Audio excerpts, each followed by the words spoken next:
নমস্কার বন্ধুরা, আপনারা কেমন আছেন? আচ্ছা, আপনারা কি জানেন ভারতের মহান সম্রাট অশোক শুধু যুদ্ধ আর রাজত্বের জন্য বিখ্যাত নন। তিনি তৈরি করেছিলেন এক গোপন সমাজ, যাদের হাতে ছিল ভয়ঙ্কর সব জ্ঞান। নাম 9 আননোন ম্যান।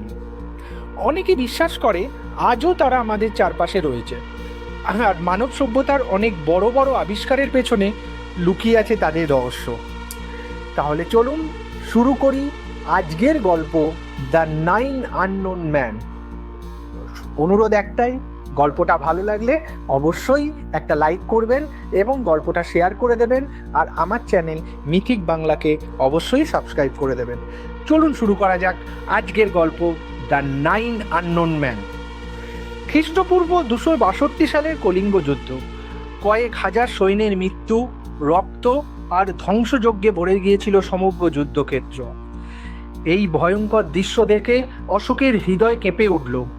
তখনই তিনি বুঝলেন, যদি জ্ঞান ভুল হাতে যায় তবে তা যুদ্ধের থেকেও ভয়ঙ্কর হতে পারে। তখনই তিনি বেছে নিলেন 9 জন বিশেষ মানুষকে। তারা ছিল বিজ্ঞানী, দার্শনিক, যোগী আর জ্যোতির্বিদ। এদের প্রত্যেককে দেয়া হলো একটি করে গোপন গ্রন্থ, যেখানে লুকিয়ে রাখা হয়েছিল এমন সব জ্ঞান যা সাধারণ মানুষের নাগালের বাইরে। ইতিহাসবিদদের মতে এই 9টি বইয়ে লেখা ছিল অর্থশাস্ত্রের রহস্য, কিভাবে মানুষের শরীরকে নিয়ন্ত্রণ করা যায়, মনোবিজ্ঞান ও টেলিপ্যাথি, মনের মাধ্যমে অন্যের উপর প্রভাব বিস্তার, আবহাওয়া নিয়ন্ত্রণ, ঝড় বৃষ্টি বজ্রবিদ্যুৎ এদেরকে নিয়ন্ত্রণ করার পদ্ধতি, শক্তির উৎস, অজানা এনার্জির গোপন রহস্য, জীববিদ্যা, এমন বৈজ্ঞানিক তথ্য যা আজও আমাদের আধুনিক যুগে পুরোপুরি বোঝা যায়নি।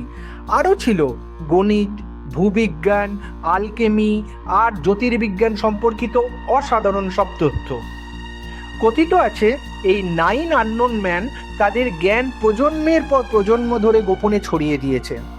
অনেকে বিশ্বাস করে আধুনিক যুগের অনেক বড় বড় আবিষ্কার, যেমন বিদ্যুৎ, মহাকাশ গবেষণা, এমনকি পারমাণবিক শক্তির পেছনেও লুকিয়ে আছে এই রহস্যময় সমাজের হাত।